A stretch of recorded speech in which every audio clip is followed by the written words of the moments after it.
Okay, अब microcytic anaemia के बाद हम देखेंगे मैक्रोसाइटिक अनीमिया। तो इसके भी दो टाइप्स हैं, एक है मेगालोब्लास्टिक अनीमिया, दूसरा है नॉर्मोब्लास्टिक अनीमिया। मेगालोब्लास्टिक अनीमिया में ऑब्वियसली सेल की साइज़ होती है वो बड़ी होती है और नॉर्मोब्लास्टिक में नॉर्मल होती है। अब मेगालोब्लास्टिक में बड़ी क्यों हो जाती है? बिकॉज ऑफ डिफेक्टिव या इम्पेयर्ड डीएनए सिंथेसिस। इसकी वजह से क्या होता है, डीएनए मैच्योरेशन या फिर nuclear maturation is lagging behind the cytoplasmic maturation. Okay, cytoplasm का मैच्योरेशन ज़्यादा हो जाता है कंपेयर टू डीएनए मैच्योरेशन। इसकी वजह से सेल की साइज बढ़ जाती है। इसके कॉजेज़ क्या है? Vitamin B12 deficiency, folate deficiency, thiamine deficiency और एसिडूरिया। ये मेगालोब्लास्टिक अनीमिया। और मेगालोब्लास्टिक अनीमिया में दो इंपॉर्टेंट टाइप्स ऑफ अनीमिया हम देंगे, एक विटामिन B12 डेफिशिएंसी और एक फॉलिक एसिड या फोलेट डेफिशिएंसी। ओके, इतना याद रखना, it occurs due to defective या impaired DNA synthesis in which nuclear maturation lags behind cytoplasmic maturation. अब सबसे पहले देखते हैं विटामिन B12 डेफिशिएंसी अनीमिया के बारे में। तो सबसे पहले विटामिन B12 का अब्जॉर्प्शन कैसे होता है वो देख लेते हैं। तो यहाँ पे एक कंपैरिजन टेबल दिया हुआ है, चार्ट दिया हुआ है बिटवीन विटामिन B12 या फॉलिक एसिड। विटामिन B12 को दूसरा नाम बोलते हैं cobalamin. Okay, cobalamin. Vitamin B12 total body content 2 to 5 milligram, folic acid का 5 to 10 मिलीग्राम। अब जो विटामिन B12 के स्टोर्स होते हैं वो बहुत ज़्यादा होते हैं in the body compare to folic acid. तो विटामिन B12 डिप्लीट होने के मतलब विटामिन B12 के स्टोर्स होते हैं उसको डिप्लीट होने के लिए भी कम से कम 3 या 4 साल लग जाता है। तो विटामिन B12 डेफिशिएंसी ज़्यादातर होती नहीं है क्योंकि उसके स्टोर्स ही इतने ज़्यादा होते हैं कि स्टोर्स ख़त्म होने में ही 3 से 4 साल लग जाता है। जबकि फॉलिक एसिड में rapidly stores are rapidly depleted. दोनों का रिकमेंडेड डेली अलाउंस इसका 2.4 माइक्रोग्राम पर डे और इसका 50 microgram per day. Vitamin B12 is mainly animal protein origin और थोड़ा बहुत डेयरी प्रोटीन में भी, डेयरी प्रोडक्ट्स में भी मिल जाता है, वेजिटेबल्स में नहीं होता, इसलिए ये वीगन्स में ज़्यादा देखने को मिलता है B12 डेफिशिएंसी। अब विटामिन B12 के दो डायट्री फॉर्म्स है, एक है एडिनोसिल कोबालेमाइन और एक है मिथाइल कोबालेमाइन। एडिनोसिल कोबालेमाइन या मिथाइल कोबालेमाइन, कोई इसको डीऑक्सी एडिनोसिल कोबालेमाइन बोलता है। अगर हम सिर्फ बोलेंगे एडिनोसिल कोबालेमाइन एंड मिथाइल कोबालेमाइन, एडिनोसिल और मिथाइल कोबालेमाइन। अब हमने ठीक है फूड इंजेस्ट किया, फूड स्टमक में आया, इसमें कोबालेमाइन को सिंपली हम B12 लिखेंगे। ठीक है, फूड में से B12 सेपरेट हुआ। ओके, फूड में से B12 सेपरेट हुआ in the stomach due to acidic pH of the stomach. B12 और फूड सेपरेट हुआ ड्यू टू एसिडिक pH। अभी B12 जो है it will bind to R factor या फिर हेप्टोकोरिन। ओके, हेप्टोकोरिन से बाइंड हो जाएगा ये B12 और ये haptocorrin is produce from salivary glands, from present in the salivary juice. लेकिन ये बाइंड कहाँ पे होगा? In the stomach. अब ये B12 haptocorrin complex it reaches the second part of duodenum. Okay, B12 haptocorrin complex reaches second part of duodenum, जहाँ पे pancreatic enzymes जो होते हैं वो हेप्टोकोरिन को सेपरेट कर देते हैं फ्रॉम B12। ओके, हेप्टोकोरिन को सेपरेट कर देते हैं फ्रॉम B12। तो सिर्फ अभी कौन बाकी बचा? B12 सेपरेट किसने किया? पैंक्रियाटिक एंजाइम्स ने in the second part of duodenum. अब B12 अकेला बचा। अब B12 बाइंड हो जाता है to intrinsic factor in the second part of duodenum itself. और इंट्रिंसिक फैक्टर कौन सीक्रेट करता है? Parietal cells of stomach, parietal या फिर ऑक्सिंटिक सेल्स ऑफ स्टमक, उसका भी बॉडी या फिर fundus of the stomach. Okay, यहाँ तक हो गया। इतना फिर से रिवाइज कर देता हूँ। ये हमने फूड इंजेस्ट किया, इसमें B12 प्रेजेंट होता है, स्टमक में आया, एसिडिक pH में B12 सेपरेट हो गया from the food, B12 separate हुआ और ये स्टमक में B12 कंबाइन होगा विथ हेप्टोकोरिन जो प्रोड्यूस करता है which is produced by salivary glands.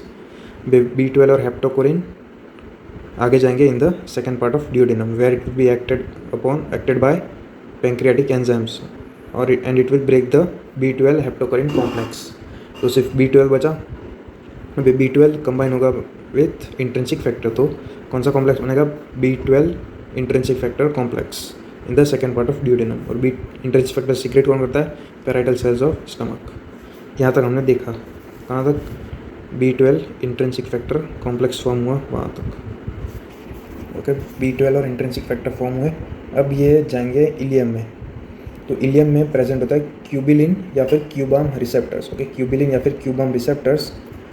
और कोबालामाइन या B12 ये क्यूबिलिन या क्यूबाम रिसेप्टर की वजह से एब्जॉर्ब हो जाता है in the circulation, in the blood, okay. एक बार ब्लड में एब्जॉर्ब हो गए, सर्कुलेशन में एब्जॉर्ब हो गए, अब ये बाइंड करते हैं विद द ट्रांसकोबालामाइन, ट्रांसकोबालामाइन, तो ट्रांसकोबालामाइन के साथ बाइंड करते हैं which is a transport protein.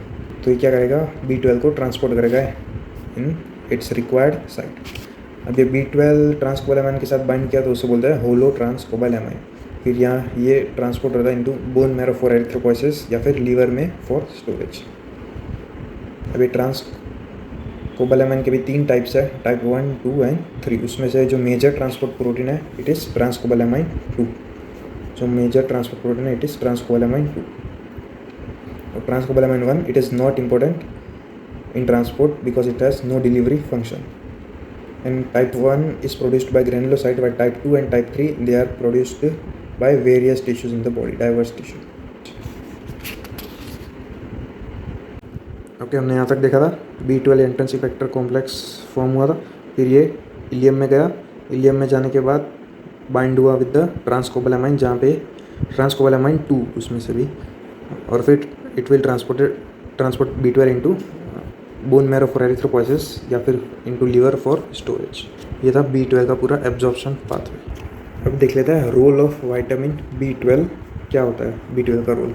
तो एक हो गया normal haematopoiesis, okay, normal haematopoiesis. फिर है maintenance of normal neurological function. तो अगर B12 की डेफिशिएंसी हुई तो it will also lead to neurological symptoms. तो B12 it also acts as a cofactor in various biochemical reaction. तो कौन से 2 रिएक्शंस है, तो एक है methyl malonyl CoA which is converted into succinyl CoA by vitamin B12। फिर दूसरा है homocysteine is converted into methionine by B12 as well as folate. के 2 मोस्ट इंपॉर्टेंट बायोकेमिकल रिएक्शन है, क्योंकि जो अगर B12 की डेफिशिएंसी हुई तो ये दोनों रिएक्शन नहीं हो पाएंगे। तो इसकी वजह से ही B12 डेफिशिएंसी में न्यूरोलॉजिकल मैनिफेस्टेशंस होते हैं।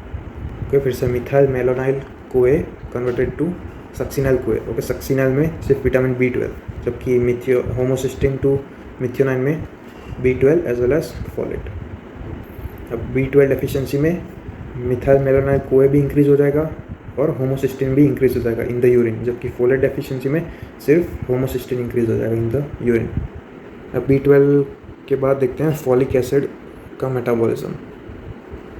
अब जो हम फूड में फॉलिक एसिड प्रेजेंट होता है वो होता है in the form of polyglutamate, okay, polyglutamate which is converted into monoglutamate in acidic pH of the stomach. Stomach में आया एसिडिक पीएच की वजह से पॉलीग्लूटामेट कन्वर्ट हो गया इनटू मोनोग्लूटामेट। ये मोनोग्लूटामेट का ही दूसरा नाम है 5-मिथाइल THF, 5-मिथाइल THF या फिर tetrahydrofolate, five methyl THF, five methyl tetrahydrofolate. अब ये five methyl tetrahydrofolate it is converted into tetrahydrofolate by vitamin B12। Tetrahydrofolate का दूसरा नाम है टेट्राहाइड्रोफोलिक एसिड या फिर सिंपल फॉलिक एसिड। तो हम कह सकते हैं कि फॉलिक एसिड फॉर्मेशन में या सिंथेसिस में या फिर कन्वर्जन में, जो बोलना, इसमें विटामिन B12 का रोल आता है। और इसकी मेजर साइट ऑफ एब्जॉर्प्शन है upper small intestine which include duodenum and jejunum. Okay, फिर से एक बार, फूड में कौन सा फॉर्म होता है, polyglutamate, polyglutamate converted into monoglutamate in acidic pH of the stomach. Monoglutamate का दूसरा नाम 5-मिथाइल THF मतलब tetrahydrofolate, five methyl THF converted into tetrahydrofolate या फिर टेट्राहाइड्रोफोलिक एसिड या फिर simply folic acid by vitamin B12। अब सपोज B12 की डेफिशिएंसी हुई तो फिर क्या होगा, रिएक्शन यहाँ पे ही ब्लॉक हो जाएगा, तो there will be increase in the level of five methyl tetrahydrofolate, और इससे हम कहते हैं फोलेट ट्रैप। तो यहाँ पर दिया इम्प्योर कोबालामाइन या फिर B12 डेफिशिएंसी, 5-मिथाइल टेट्राहाइड्रोफोलेट इंक्रीज हो जाएगा, इसे कहते हैं फोलेट ट्रैप या फिर मिथाइल टेट्राहाइड्रोफोलेट ट्रैप। इसे अगर हम मेजर करना तो हम red cell folate levels measure करेंगे, ओके, सीरम फोलेट मेजर नहीं करेंगे, बल्कि हम रेड सेल RBC फोलेट या फिर red cell folate level measure करेंगे। याद रखना, folate red cell folate level कम होगा, जबकि फॉलिक एसिड लेवल सॉरी ये red cell folate level will be reduced.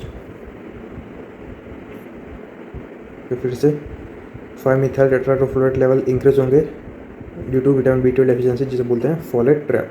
Folic acid level या फिर red cell folate level decrease हो जाएंगे इन द बॉडी। अब देखते हैं causes of vitamin B12 deficiency. तो हम पहले से ही न्यूट्रिशनल कॉज या फिर decreased intake, increased demand, decreased absorption और increased excretion. Decreased intake which is dietary deficiency जो होगी in the vegan which is most common in India. Increase the requirement in pregnancy, lactation, infancy के इन सब में। फिर decreased absorption occurs in post gastrectomy, क्योंकि अगर स्टमक नहीं होगा तो इंटरसेल फैक्टर भी सीक्रेट नहीं होगा which is by parietal cells of stomach. फिर autoimmune destruction of parietal cells which is pernicious anaemia, it is most common cause in world wide. India में वीगन्स, वर्ल्ड वाइड में autoimmune destruction of parietal cells या फिर pernicious anaemia. फिर है congenital intrinsic factor deficiency is autosomal recessive, example Imerslund Grasbeck syndrome. फिर आता है chronic pancreatitis, ileal pathology क्योंकि एब्सॉर्प्शन इलियम में होता है। फिर है Diphyllobothrium latum which is a fish tapeworm. इसका इन्फेक्शन हुआ तो स्मॉल इंटेस्टाइल बैक्टीरियल ओवरग्रोथ। फिर लास्ट में ट्रांसकोबालामिन 2 डेफिशिएंसी। तो ये सारे फैक्टर्स क्या करेंगे, it will decrease the absorption of the B12। ये कुछ ड्रग्स भी है like protein pump inhibitor, H2 blockers, methotrexate, ये भी B12 एब्जॉर्प्शन को कम करता है। अब आते हैं फोलेट डेफिशिएंसी में। तो उसका न्यूट्रिशनल कॉज ओके, बस लो सोशो इकोनॉमिक स्टेटस ये सब आ गया, माल न्यूट्रिशन। फिर रिक्वायरमेंट बढ़ती है in pregnancy, infancy, lactation and inflammatory disease. फिर malabsorption in coeliac disease, any other bacterial overgrowth in the small intestine. फिर ड्रग्स है, उसमें से most important proton pump inhibitor हमने पहले भी देखा। फिर anticonvulsants, methotrexate, alcohol, cotrimoxazole, phenytoin, phenobarbitone के सारे ड्रग्स है विच कॉज फोलेट डेफिशिएंसी। याद रखना B12 डेफिशिएंसी मोस्ट इंपॉर्टेंट हुआ है ऑटोइम्यून पर्निशियस अनीमिया, जबकि फोलेट में most important is drug induced या फिर न्यूट्रिशनल। B12 का स्टोरेज इतना ज़्यादा होता है कि न्यूट्रिशनल कभी रेयरली हो सकता है। तो ये हो गए causes of B12 and folate deficiency. अब देख लेते हैं पर्निशियस अनीमिया के बारे में। तो पर्निशियस अनीमिया अभी मैंने बोला था, इट इज़ ऑटोइम्यून या फिर कह सकते हैं antibody mediated destruction of parietal cells of stomach. It is most common cause of vitamin B12 deficiency worldwide. It occurs most commonly in females in old age, more than 60 years. It characterized by atrophic gastritis, and failure of intrinsic factor production, which will lead to reduced or defective B12 absorption. Okay, intrinsic factor produce नहीं होगा क्योंकि parietal cells destroy हो गए, intrinsic factor produce नहीं होगा तो vitamin B12 absorption भी नहीं होगा। पैराइटल सेल्स इंट्रिंसिक फैक्टर के साथ साथ HCl मतलब हाइड्रोक्लोरिक एसिड वो भी सिक्रेट करता है। अब इसमें दो टाइप के एंटीबॉडीज हो सकते हैं, एक हो सकता है एंटी पैराइटल सेल एंटीबॉडी, दूसरे एंटी इंट्रिंसिक फैक्टर एंटीबॉडी। ये anti parietal cell antibody they are more sensitive, anti intrinsic factor antibody they are more specific. Anti IF antibody के भी दो टाइप है, टाइप 1 और type 2। Type 1 is blocking antibody which blocks binding of B12 and intrinsic factor, while type 2 is binding antibody which binds to the B12 IF complex and prevent its binding to the receptor. Okay, type 1, type 2 और anti parietal cells उसको type 3 भी बोलते हैं।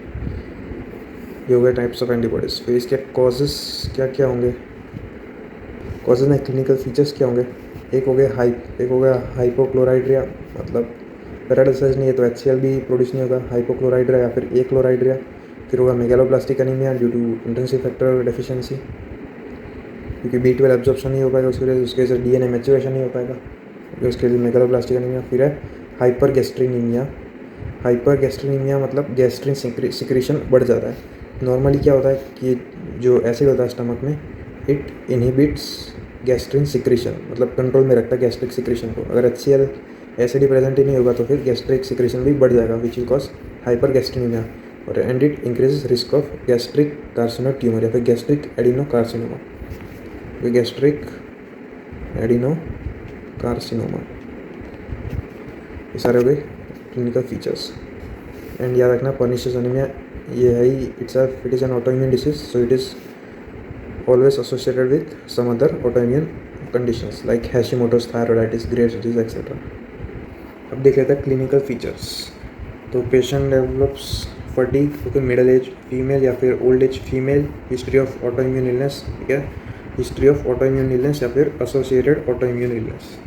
फिर वो acute pancytopenia, okay, याद रखना megaloblastic anaemia में पैनसाइटोपिनिया होता है, मतलब RBC WBC प्लेटलेट्स सब डिक्रीज हो जाते हैं। फिर gastric symptoms like achlorhydria, hypergastrinaemia, increase risk of gastric carcinoma. फिर न्यूरोलॉजिकल सिम्टम्स, न्यूरोलॉजिकल सिम्टम्स ज़्यादातर होता है in the B12 deficiency anaemia. कौन सी 2 रिएक्शन, एक मिथाइल मेलोनाइल कोए टू सक्सिनाइल कोए वाली, और दूसरी होमोसिस्टीन टू मिथियोनिन वाली रिएक्शन। उन दोनों की वजह से ही न्यूरोलॉजिकल सिम्टम्स होता है इन B12। फॉलिक एसिड डेफिशिएंसी में उतने नहीं देखने को मिलते। और न्यूरोलॉजिकल सिम्टम्स में भी पहले स्पाइनल कॉर्ड इन्वॉल्व होता है, फिर पेरिफेरल नर्व्स इन्वॉल्व होती है, और बाद में बहुत सारे न्यूरोलॉजिकल सिम्टम्स होते हैं like dementia, which is loss of memory and optic nerve involvement. और स्पाइनल कॉर्ड इन्वॉल्वमेंट हुआ तो उसके भी एक पोस्टीरियर कॉलम इन्वॉल्व होगा और दूसरा लेटरल कॉलम इन्वॉल्व होगा, पोस्टीरियर या डोर्सल कॉलम। और ये इन्वॉल्व हुआ तो सबसे पहले क्या होगा, वाइब्रेशन लॉस्ट, मतलब sense of vibration will be lost, which will be first neurological symptom. कि vibration lost will be first neurological symptom. Lateral column involve हुआ, it will include corticospinal tract and lateral spinothalamic tract. और इसके symptoms होंगे ataxia which is impaired coordination, और दूसरा paraparesis which is paralysis of lower limb. और अगर peripheral nerves involve हुई, it will lead to loss of reflexes which will be last.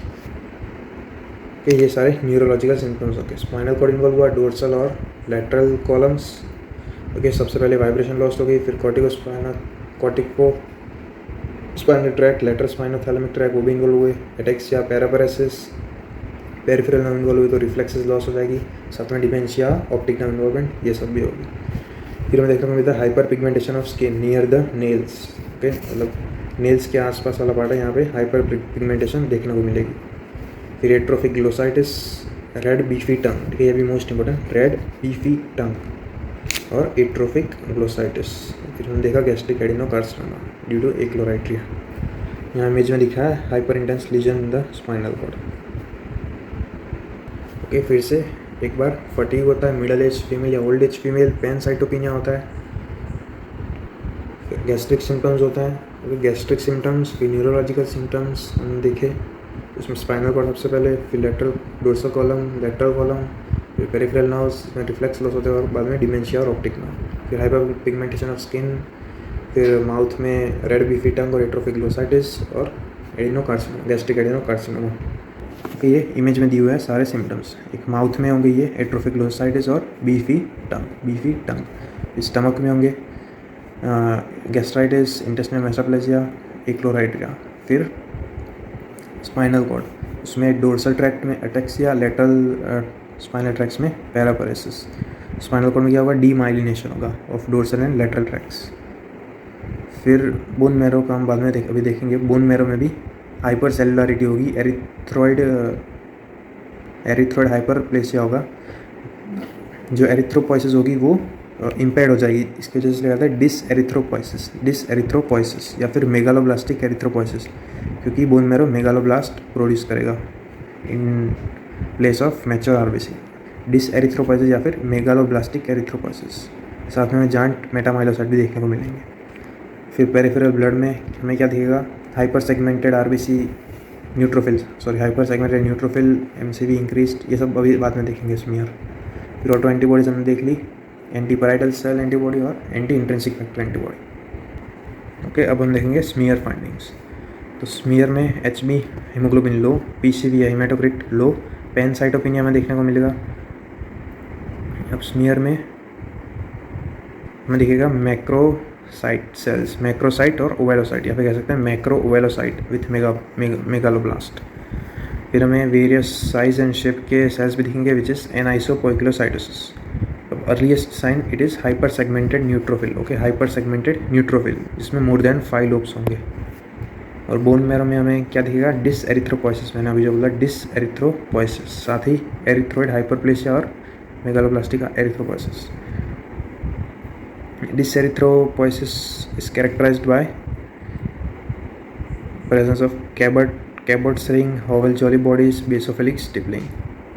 Okay, ये present हो सकते हैं, Cabot's ring, Howell Jolly bodies and basophilic stippling।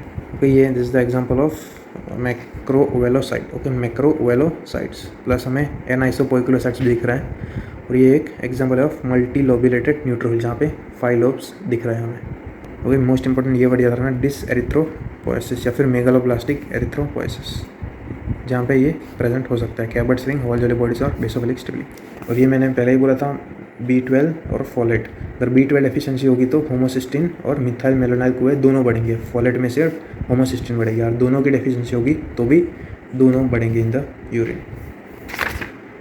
अभी hyper segmented neutrophil का एक क्राइटेरिया है, अगर हमें मोर देन 5% न्यूट्रोफिल दिखे विथ 5 लोब्स, या फिर हमें सिर्फ एक न्यूट्रोफिल दिखा विथ 6 लोब्स, फिर देन हम कह सकते हैं कि देयर इज B12 डेफिशिएंसी या फिर megaloblastic anaemia. Okay, there should be more than 5% neutrophil having 5 lobes, या फिर only 1 neutrophil with 6 lobes. Okay, ये भी इससे ही हम कह सकते हैं कि पेशेंट को मेगालोब्लास्टिक अनीमिया है कि नहीं। ओके, अब हम देखते हैं डायग्नोस्टिक या फिर specific test for B12 deficiency. तो उसमें हमें सीरम B12 लेवल वो कम दिखेंगे। Okay, serum B12 level reduced, serum methyl malonyl CoA and homocysteine दोनों बढ़ जाएंगे, they are raised. Urinary excretion of methyl malonyl CoA also increased. अब एक टेस्ट है विच इज़ शिलिंग टेस्ट, जो बाद में भी डिस्कस करेंगे। ये स्पेसिफिक टेस्ट होगा for B12 deficiency.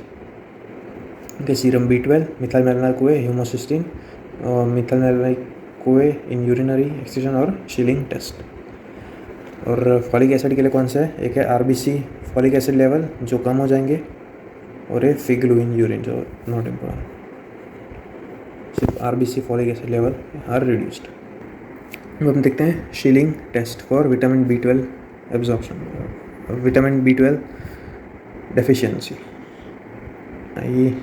Schilling test या फिर विटामिन B12 एब्जॉर्प्शन टेस्ट। अब इसका सिग्निफिकेंस क्या है, ये हमें cause of vitamin B12 detect करने में या डायग्नोस करने में हेल्प करता है। Okay, it helps us in finding the cause of vitamin B12 deficiency, कि इंट्रिंसिक फैक्टर डेफिशिएंसी है या फिर कोई दूसरा कॉज है which is leading to B12 deficiency. तो इसके स्टेजेस होते हैं।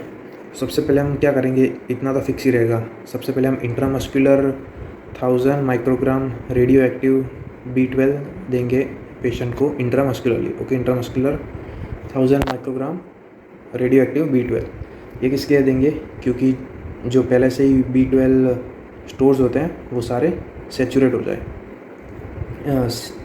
It saturates vitamin B12 binding proteins. Okay, या फिर कह सकते हैं it saturates stores of vitamin B12 सारे सैचुरेट हो गए। अब हम देंगे 1 microgram radio active B12 orally. अब फिर हम इसका एक्सक्रीशन मेजर करेंगे, एक्सक्रीशन इन द यूरिन। अगर excretion is more than 10% then हम कह सकते हैं कि नॉर्मल B12 एब्जॉर्प्शन है। अगर excretion is less than 10% then हम कहेंगे कुछ पैथोलॉजी है, एबनॉर्मेलिटी है। अब ये हमें पता चल गया कि विटामिन B12 एब्जॉर्प्शन नॉर्मल है या एबनॉर्मल है। फिर आता है स्टेज 2 में। अब यही सेम स्टेप है, सिर्फ इसमें हम इंट्रिंसिक फैक्टर ऐड करेंगे। अगर इंट्रिंसिक फैक्टर ऐड करने के बाद एक्सक्रीशन बढ़ेगा, ओके, एक्सक्रीशन अगर बढ़ा देन हम कह सकते हैं कि परनीशियस अनीमिया है। ये हम कैसे कह सकते हैं, क्योंकि हम इंट्रिंसिक फैक्टर डाला और सडनली एक्सक्रीशन बढ़ गया, तो इंट्रिंसिक फैक्टर डेफिशिएंसी हो सकती है, और वो किसकी वजह से होती है, परनीशियस अनीमिया की वजह से। कि अगर इंट्रिंसिक फैक्टर डाला, एक्सक्रीशन बढ़ गया, तो हम कहेंगे परनीशियस अनीमिया। अगर नहीं बढ़ा then there is any gut disease present. फिर दूसरा, हम ओरल विटामिन B12 के साथ कोई पैंक्रियाटिक एंजाइम एक्सट्रैक्ट डालेंगे, और अगर एक्सक्रीशन बढ़ा तो हम कहेंगे कि there is any pancreatic insufficiency या लाइक पैंक्रियाटाइटिस। फिर स्टेज 4 में हम ओरल एंटीबायोटिक्स देंगे पेशेंट को 7 दिन तक, और 7 दिन के बाद हम स्टेज 2 परफॉर्म करेंगे फिर से। 1 माइक्रोग्राम B12 इंट्रेंसिक फैक्टर और 1000 माइक्रोग्राम रेडियोएक्टिव B12। अगर अभी एक्सक्रीशन बढ़ गया, ओके फिर से बताता हूँ, अगर एंटीबायोटिक देने के बाद अगर एक्सक्रीशन नॉर्मल हो गया तो हम कह सकते हैं कि देयर वाज SIBO, मतलब स्मॉल इंटेस्टाइन बैक्टीरियल ओवरग्रोथ। और अगर अभी भी इम्प्रूव नहीं हुआ देन हम कह सकते हैं कि कोई भी इलियल पैथोलॉजी प्रेजेंट है। फिर से एक बार शॉर्ट में, ओरल 1 माइक्रोग्राम B12 सबसे पहले देते हैं इंट्रामस्कुलर 1000 माइक्रोग्राम रेडियोएक्टिव B12, जो क्या करता है स्टोर्स को सैचुरेट करता है। फिर हम देते हैं ओरल 1 माइक्रोग्राम B12। फिर देखते हैं हम excretion in the urine, more than 10% is normal, okay it is considered normal. अगर एक्सक्रीशन नॉर्मल है तो फिर B12 एब्जॉर्प्शन भी नॉर्मल है। अगर एक्सक्रीशन लेस देन 7% या less than 10% it is abnormal. Stage 2 में हमने इंट्रिंसिक फैक्टर ऐड किया, और अभी अगर एक्सक्रीशन नॉर्मल हो गया तो फिर हम कहेंगे it is due to intrinsic factor deficiency which is due to pernicious anaemia. तो हम कहेंगे पेशेंट को पर्निशियस अनीमिया है। अगर नहीं हुआ तो अदर एबनॉर्मलिटी या गट डिसीज। फिर अगर पैंक्रियाटिक एंजाइम एक्सट्रैक्ट ऐड करेंगे और अगर इंप्रूव हो गया एक्सक्रीशन, तो हम कहेंगे देयर इज पैंक्रियाटिक इनसफिशिएंसी। फिर 7 दिन एंटीबायोटिक देने के बाद हम अगर स्टेज 2 वापस परफॉर्म करेंगे by adding intrinsic factor and pancreatic enzyme. अब अगर इंप्रूव हो गया आफ्टर गिविंग एंटीबायोटिक्स देन हम कहेंगे कि पेशेंट को SIBO, मतलब स्मॉल इंटेस्टाइन बैक्टीरियल ओवरग्रोथ था। अगर अभी भी नहीं हुआ तो इलियल पैथोलॉजी या फिर कोई दूसरी पैथोलॉजी हो सकती है GIT में। यह था Schilling test for determining the cause of B12 deficiency. इससे हम कौन से कॉजेज फाइंड कर सकते हैं? एक, intestinal bacterial overgrowth, ileal pathology, pancreatitis या पैंक्रियाटिक इनसफिशिएंसी, पर्निशियस अनीमिया। और दूसरे टेस्ट फॉर पर्निशियस अनीमिया जो 2 एंटीबॉडी थी, वो 2 एंटीबॉडी के detection of anti intrinsic factor antibody and anti parietal cell antibody in the serum. Okay, अब हम देखते हैं ट्रीटमेंट ऑफ पर्निशियस अनीमिया। पहले पर्निशियस अनीमिया देखते हैं which is due to B12 deficiency, और बाद में फोलिक एसिड डेफिशिएंसी की ट्रीटमेंट देखते हैं। तो पर्निशियस अनीमिया B12 डेफिशिएंसी की ट्रीटमेंट लाइफ लॉन्ग चलती है, it is a life long treatment. तो इसमें हम दे सकते हैं साइनोकोबालामाइन या फिर हाइड्रोक्सीकोबालामाइन। अब ये जो रेजिम है it is an aggressive regime. इसमें हम क्या करते हैं 1000 मिलीग्राम नहीं 1000 माइक्रोग्राम देते हैं cyanocobalamin. Okay, cyanocobalamin 1000 microgram daily for 1 week, फिर 1000 microgram twice weekly for 2 week, फिर 1000 microgram weekly once in a week for 4 weeks, फिर लास्ट में 1000 माइक्रोग्राम एवरी मंथ, और फिर ये it is continued life long. ये हो गया फर्स्ट रेजिमेंट कि फर्स्ट 1000 डेली फॉर 1 वीक, फिर twice in a week for 2 week, फिर once a week for 4 week, फिर वंस अ मंथ, और it is continued life long. दूसरा रेजिमेंट है हम देते हैं इनिशियल डोज में 6 intramuscular injection of hydroxocobalamin. Okay, 6 intramuscular injection of hydroxocobalamin. कितने डोज? 1000 माइक्रोग्राम या 1 milligram. Okay, 6 intramuscular injection of 1000 microgram hydroxocobalamin at 3 to 7 days interval. Okay, 6 intramuscular injection with 3 to 7 days interval initial dose में। ये ख़त्म हो जाने के बाद maintenance dose में intramuscular 1000 microgram hydroxocobalamin every 3 months for rest of the life. अब इसके रिस्पॉन्स कैसे मेजर करते हैं? Same like iron deficiency, reticulocyte हम मॉनिटर करते हैं which increase by day 2 to 3 and peaks at 6 to 8 days। LDH जो इंक्रीज हुआ होता है वो भी नॉर्मलाइज हो जाता है। अनीमिया कब करेक्ट होता है? By 4 to 6 weeks। Neurological symptoms corrected by 6 to 12 months। अब फॉलिक एसिड डेफिशिएंसी की ट्रीटमेंट, तो oral 5 milligram folic acid tablet daily for 3 weeks and then 5 milligram once weekly. Okay, यह फॉलिक एसिड डेफिशिएंसी की treatment. और अगर folic acid और B12 deficiency दोनों साथ में ही हुए तो हमें पहले B12 डेफिशिएंसी को करेक्ट करना पड़ेगा, कि जब तक B12 लेवल नॉर्मल नहीं आ जाता तब उसके बाद ही हम फॉलिक एसिड डेफिशिएंसी को ट्रीट करेंगे।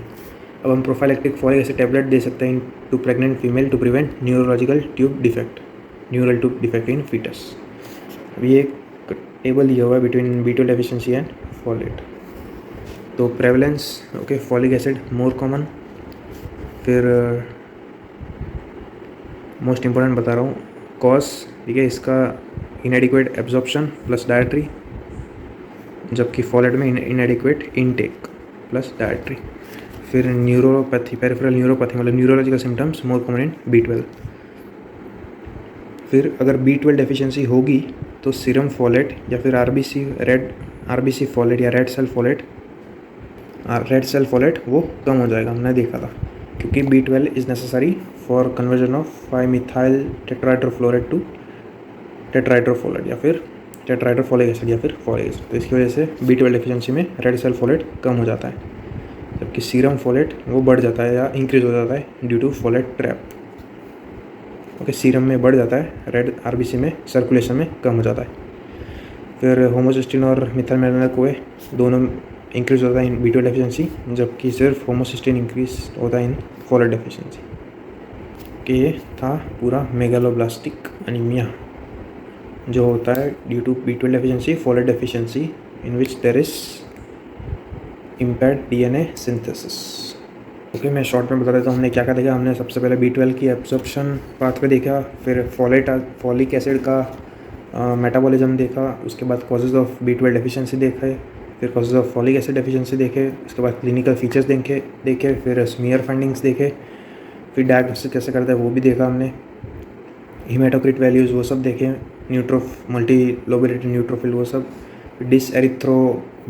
डिसएरिथ्रोपोइसिस या वो, फिर क्लिनिकल फीचर्स देखे हमने जिसमें न्यूरोलॉजिकल सिम्टम्स होते हैं मेनली इन B12 डेफिशिएंसी, फिर हमने लास्ट में ट्रीटमेंट देखी।